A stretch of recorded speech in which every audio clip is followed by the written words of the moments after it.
अगर आपने पेपर की प्रैक्टिस अच्छी नहीं की होगी तो आप लिखते रहें, बार बार लिखते रहें तो अच्छा बन जाएगा, इससे भी अच्छा बन जाएगा। आप अच्छी प्रेजेंटेशन बना सकते हैं। जो लोग कमेंट करके ये कहते हैं कि ऐसा पॉसिबल नहीं है, पॉसिबल है। आप बार बार कोशिश करें। अस्सलाम वालेकुम। उम्मीद है आप सब खैरियत से होंगे। जैसा कि आप सब जानते हैं कि यहाँ पे मैं स्टूडेंट्स के लिए वीडियोस पोस्ट करता हूँ, ना कि कैलीग्राफर्स के लिए। आज की क्लास में इंग्लिश पेपर प्रेजेंटेशन होगी और मैं नेक्स्ट इंशाल्लाह मैं कोशिश करूँगा कि मैट्रिक, एफएससी और जितने भी ग्रेड्स की पेपर प्रेजेंटेशन है वो आप लोगों से शेयर की जाएँ। और लास्ट वीडियो में काफ़ी बच्चों ने कमेंट्स किए थे कि क्या हम ब्लैक मार्कर इस्तेमाल कर सकते हैं। तो जी बिल्कुल, आप ब्लैक कलर इस्तेमाल कर सकते हैं। हर बोर्ड में इस्तेमाल कर सकते हैं, लाहौर बोर्ड में भी और गुजरांवाला बोर्ड में भी आप इस्तेमाल कर सकते हैं। और काफ़ी बच्चों ने कमेंट्स ये भी किया था कि जैसा आप पेपर प्रेजेंट कर रहे हैं, ये जो स्क्रीन पे पेपर देख रहे हैं, ये हमसे फॉलो नहीं होगा। ये तो 5-6 घंटे लेगा। तो मैंने प्रेजेंट करने का तरीका सिखाया है, ना कि ये कहा है कि आप ऐसा लिखें।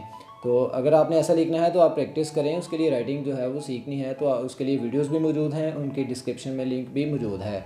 तो आप कोशिश करें, इंशाल्लाह ज़रूर आएगा। ये जो वीडियोस आप स्क्रीन पे आप देख रहे हैं, ये उन बच्चों के पेपर्स हैं जिन्होंने सीखा है और सीखने के बाद वो गिवन टाइम में अप्लाई भी कर रहे हैं। और ये रिकॉर्डिंग पेपर के दौरान की जा रही है, ना कि सेपरेटली बनाई गई है। आज की पेपर प्रेजेंटेशन में स्ट्रेट राइटिंग इंग्लिश की है, जिसमें पेन से और मार्कर से बताई जाएगी। चलें जी, वीडियो शुरू करते हैं।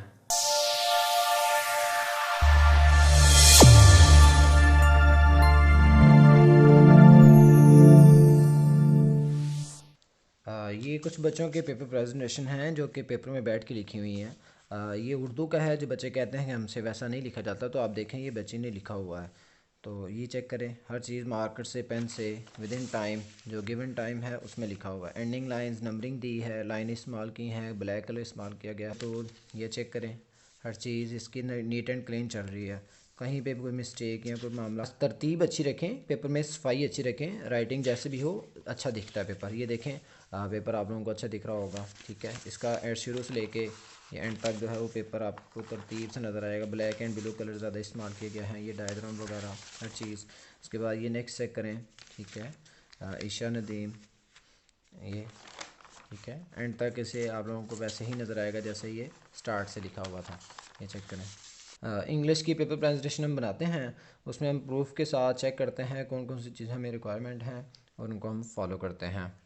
चलें जी, वीडियो शुरू करते हैं। बिस्मिल्लाहिर्रहमानिर्रहीम, अस्सलाम वालेकुम। ये जो सामान आपके सामने पड़ा है, या तो आप लोग, अगर आपके पास ये वाला ब्रांड मौजूद है तो आप लोग ये लें, या इससे बेहतर आप लोगों को जो मिलता है वो यूज़ करें। ये पियानो फाउंटेन पेन और ये पॉइंटर। अब आप लोगों को जिस इलाके में जो सी मार्कर्स या पेन या जेल पेन जो भी चीज़ मिलती है आप वो यूज़ करें। आप लोग इसी सामान के पीछे ना भागा करें। जो सा मार्कर अवेलेबल है आपके इलाके में आप वो यूज़ करें। मतलब जिस चीज़ पे आपकी अच्छी ग्रिप है आप वो इस्तेमाल करें। तो स्केल जो है वो आप लोगों के पास यहाँ पे मार्जिन लाइन लगाने के लिए है। तो आज की प्रेजेंटेशन हमारी इंग्लिश की है। सो हम इंग्लिश की प्रेजेंटेशन बना रहे हैं मैट्रिक के लिए। तो सबसे पहले हमारे पास जो शीट मौजूद हैं, ये तो नॉर्मल शीट्स हैं, अवेलेबल हैं, इजीली मार्केट से आप लोगों को मिल जाती हैं। तो आपके पास ये मार्जिन लाइन ऑलरेडी लगी है, अगर लगानी है तो ठीक, नहीं लगानी तो आपकी मर्ज़ी है। तो ये सबसे पहले मार्जिन लाइन आपने 605 मार्कर से लगानी है। ये आप देख सकते हैं 605 मार्कर मैं इसे लगा रहा हूँ। आप लोगों के पास जौन सी मार्कर अवेलेबल है आप वो यूज़ करें। अक्सर लोग वीडियो एंड तक नहीं देखते, तो बाद में क्वेश्चन करते रहते हैं। मैंने सारा कुछ ही बताया होता है, तो आप काइंडली वीडियो जो है वो थोड़ा सा देख लिया करें। एक चीज़ और, आपने ये बॉक्स कवर नहीं करना, पूरा बॉक्स नहीं बना देना शीट्स में। जैसे अक्सर बच्चे क्या करते हैं, यहाँ से भी मार्कर से हाशिया लगा देते हैं और नीचे भी लगा लेते हैं, तो वो अच्छी लुकिंग नहीं होती। वो आपकी मर्ज़ी है बाद में डिज़ाइन जैसा भी बनाना है, लेकिन मैंने सिंपल सा काम बताना आप लोगों को, आप वो फॉलो करें। इंशाल्लाह गुड लुकिंग होगा पेपर। बाकी काफ़ी ज़्यादा कमेंट्स आए थे कि आप जैसी राइटिंग जो है वो अगर हम लिखने बैठ गए तो पेपर ही नहीं हमारा हल होना। तो मैं राइटिंग में ही लिख लूँगा, क्योंकि मेरी तो राइटिंग ही चैनल है, तो उसी हवाले से मैंने लिख के बताना है। तो इंग्लिश की सबसे पहले प्रेजेंटेशन में आपके पास जो क्वेश्चन मौजूद होते हैं, पहला आपका सेक्शन 1 होता है जिसमें शॉर्ट क्वेश्चन मौजूद होते हैं। उसके बाद सेक्शन 2 होता है, तो जिसमें बाकी पार्ट्स आपके मौजूद हैं, क्वेश्चन नंबर 3 से लेकर क्वेश्चन नंबर 9 तक। तो यहाँ पे हम सेक्शन 1 की हेडिंग देंगे ब्लू कलर से ही, ठीक है।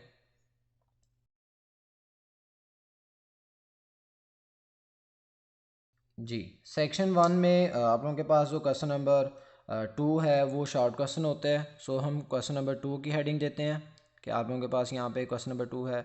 ये हम बोर्ड के लिए प्रेजेंटेशन बना रहे हैं, तो डायरेक्ट सेक्शन 1 से शुरू करते हैं। डायरेक्ट सेक्शन 1 से शुरू करते हैं, ना कि अपने नेम से। अगर आप स्कूल में मौजूद हैं तो यहाँ पे नेम, क्लास और टेस्ट, जिस तरह वो बच्चों की मैंने शीट चेक करवाई है उसमें नेम, क्लास और टेस्ट लिख के एंडिंग लाइन लगा के आगे शॉर्ट क्वेश्चन शुरू किया गया है। तो यहाँ पे क्वेश्चन नंबर 2 के आगे पार्ट्स हैं मज़ीद, उनमें से आप लोगों को जो सा परफेक्ट वाला आता है आप वो अटैम्प्ट करेंगे। अब फॉर एग्जांपल मुझे आता है क्वेश्चन नंबर 2 आता है, 3 आता है, उस हिसाब से मैंने उसी की हेडिंग देनी है जो मुझे क्वेश्चन आता है। तो यहाँ पे हेडिंग मैं दे रहा हूँ क्वेश्चन नंबर 2 की। अब ये डिज़ाइन आपने बनाने हैं तो बनाए, नहीं नहीं तो आप, ये भी आपकी मर्ज़ी है। कोशिश करें कि ये ज़रा शीट के सेंटर में आए। तो उसके बाद जो है वो आपने आंस लिखना है। तो आंस लिखने के लिए आप ब्लैक मार्कर इस्तेमाल करेंगे। आंस में मैं ज़रा कोटेशन लिखूँगा, तो आप लोगों का तो आंसर जो उसमें मौजूद है वही लिखेंगे। अक्सर यहाँ पर भी आप आंस लिख सकते हैं, ज़रूरी नहीं कि आप लाइन छोड़ें। अगर आपके पास शीट्स में मतलब इतनी इतनी शीट्स नहीं हैं कि आप लाइन ना छोड़ें, फिर लाइन फिर आप मुनासिब देख के लाइन छोड़ें। हमारे पास अभी जगह है तो हम ज़रा प्रेजेंटेशन अच्छी बना लेते हैं, लाइन छोड़ के बना लेते हैं। तो यहाँ पे मैं लिख रहा हूँ, ठीक है।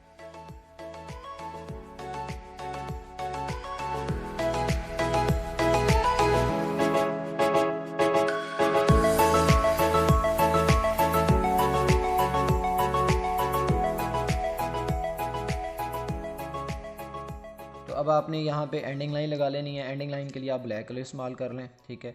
अब ये आपने हाथ से प्रैक्टिस कर लेनी है। ये लाइन पे ही आपने ये 3 डॉट्स यहाँ पे आप लगा लें। उसके बाद नेक्स्ट क्वेश्चन नंबर आता है, मुझे क्वेश्चन नंबर 1 आता है। अब 1 का जो आंसर लिखना है उसके लिए मुझे उसका पहले नंबर देना है, ठीक है। क्वेश्चन नंबर 1 की हेडिंग दी,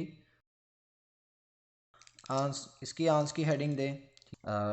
मैं ज़रा क्वेश्चन 2 ही लिख के बताऊँगा, क्योंकि इतना टाइम नहीं है कि सारे सारे क्वेश्चन सारा पेपर अटैम्प्ट किया जाए, क्योंकि इस तरह तो 2.5 घंटे का पूरा पेपर अटैम्प्ट होगा। और जिस तरह मैं लिख रहा हूँ तो आप लोगों को पता ही है, फिर शाम तक लिखा जाएगा।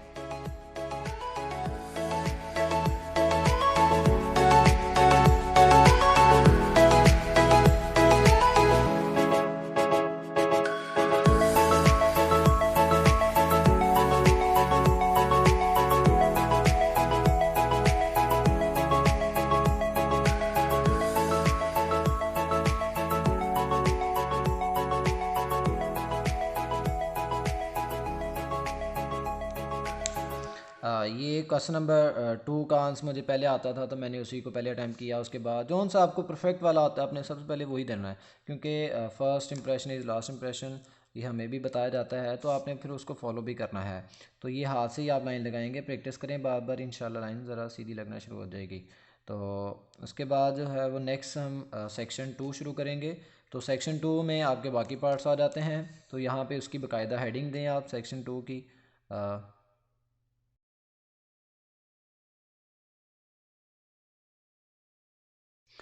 सेक्शन 2, सेक्शन 1 आपने हेडिंग दी और सेक्शन 2 की उसके बाद। तो यहाँ पे सेक्शन 2 में तरतीब से अगर चलें तो हमारे पास सेक्शन 2 में क्वेश्चन नंबर जो 3 है उसमें हमारे पास ट्रांसलेशन आती है। तो उसकी हेडिंग देते हैं, क्वेश्चन नंबर 3 हम लिखने लगे हैं। तो क्वेश्चन नंबर 3 की आपने सबसे पहले हेडिंग दे देनी है, ठीक है। ज़रा मैं पेपर के तरीक़ाकार बता रहा हूँ इसलिए मैं स्लो लिख रहा हूँ, वरना मुझे ज़रूरत नहीं है स्लो लिखने की। अब यहाँ पे आपने हेडिंग दे देनी है कि ट्रांसलेशन इनटू उर्दू।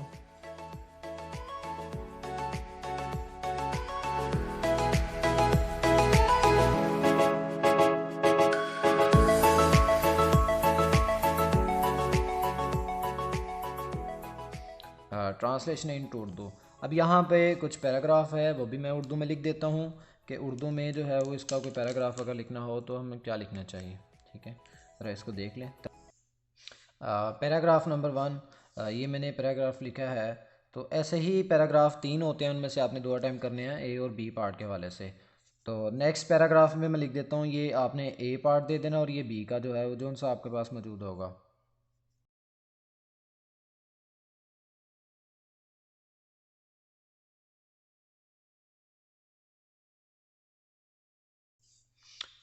हमारे पास यहाँ पे क्वेश्चन नंबर 2 जो है वो क्वेश्चन नंबर 2 शॉर्ट क्वेश्चन था। उसके बाद हमने इसके कुछ पार्ट लिखे। आपके पास तो यहाँ पे 9 में से 5 अटैम्प्ट करने हैं, तो वो उनमें से मैंने कोई से 2 अटैम्प्ट किए हैं फ़िलहाल। उसके बाद जो है वो ट्रांसलेशन है, तो ये ट्रांसलेशन थोड़ी सी मैंने बना के दिखाई है। ये जैसे मैं थोड़ा सा पेपर ये दिखा देता हूँ, तो ये पेपर थोड़ा सा लुकिंग देगा, इस तरह की लुक पेपर दे रहा होगा। तो आप जो है वो कोशिश करें कि ज़्यादा कलर जो है वो ब्लू इस्तेमाल करें, ज़्यादातर कलर ब्लू, और कहीं कहीं ब्लैक कलर इस्तेमाल करेंगे। अब अक्सर बच्चे जो हैं वो लिखते वक्त भी ब्लैक कलर इस्तेमाल करना शुरू कर देते हैं। हमारे पास ये क्वेश्चन नंबर 2 के बाद क्वेश्चन नंबर 3, अब ये क्वेश्चन नंबर 3 ख़त्म हुआ है, तो इसके बाद आपने नीचे एंडिंग लाइन लगा लेनी है। तो एंडिंग लाइन के लिए अगर आपके पास ये एंडिंग लाइन मौजूद नहीं तो आपने फिर नहीं लगानी। अभी हमारे पास मौजूद है तो हम लगा देते हैं। कोशिश करें कि उनकी सीध पे ही आप लाइन लगाएं। तो यहाँ पे आप स्केल के बगैर भी आप लगा सकते हैं। तो अगर आपकी प्रैक्टिस नहीं होती तो आपने इनको स्केल के साथ फिर लगाना है, क्योंकि सीधी लाइनें लगती हों तो अच्छी लगती हैं।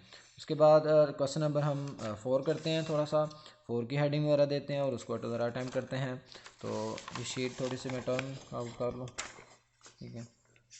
अब यहाँ पे हमारे पास क्वेश्चन नंबर हमारे पास आ गया है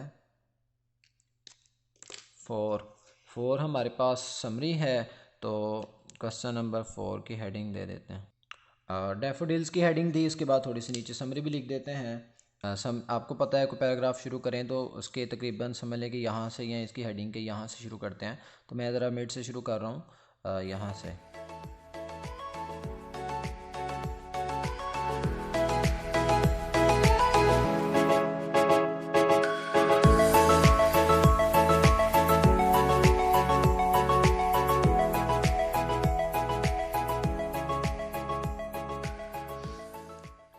चलें, मिस्टेक तो हो जाती है, लिखना नहीं था, लेकिन अगर ना लिखता तो यहाँ पे स्पेस ज़्यादा बन जानी थी। तो ये थोड़ा सा पीछे रख के शुरू करते तो यहाँ पे इंस्पायर्ड पूरा जाना था। कोशिश करें कि वो स्केल से बाहर आप ना लगाएं। मार्जिन का यही तो होता है कि आपने बॉर्डर लाइन से, बाउंड्री से बाहर नहीं जाना। अब यहाँ पे दोबारा से आप एंडिंग लाइन लगाएं। एंडिंग लाइन के बाद हमारा क्वेश्चन नंबर जो है वो हमारे पास 4 शुरू होगा, sorry question number 5। Question number 4 हमने लिख लिया। क्वेश्चन नंबर 5 हमारे पास पेपर के मुताबिक अगर देखा जाए तो यहाँ पे हमारे पास क्वेश्चन नंबर 5 है ईडियम्स। क्वेश्चन नंबर 5,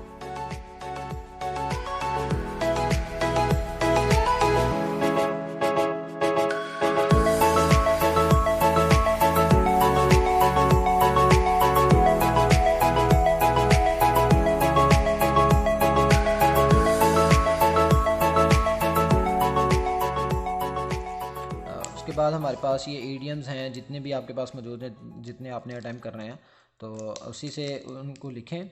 अब ब्लैक कलर से हम एंडिंग लाइन लगाते जा रहे थे, तो अभी एंडिंग लाइन दोबारा लगा लेते हैं। अब ये यहाँ पे लगा लें, यहाँ पे लगा लें, मैं यहाँ पे लगा रहा हूँ ज़रा पेपर की ज़रा नीट एंड क्लीनिंग के लिए। हमारे पास 6 है, ठीक है, 6 में लेटर है। अब यहाँ पे लेटर की हेडिंग देंगे और ये दोबारा से, तो यहाँ पे हम लेटर की हेडिंग दे रहे हैं।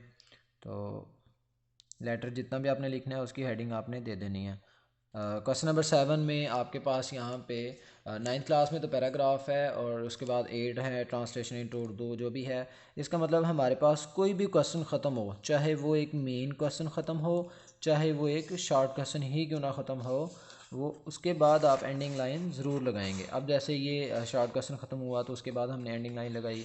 तो डैफोडिल समरी में एक चीज़ आप लोगों को मैं बताता जाऊँ कि इसमें आप लोगों ने जो कोटेशन ऐड करनी है, अगर आप लोगों को वो परफेक्ट वाली आती है तो तभी आप ऐड करें, अदरवाइज़ आप उसे ऐड ना करें। आपको अगर वो आप ऐड कर देते हैं उसमें आपकी मिस्टेक हो जाती है तो आपके नंबर कट सकते हैं।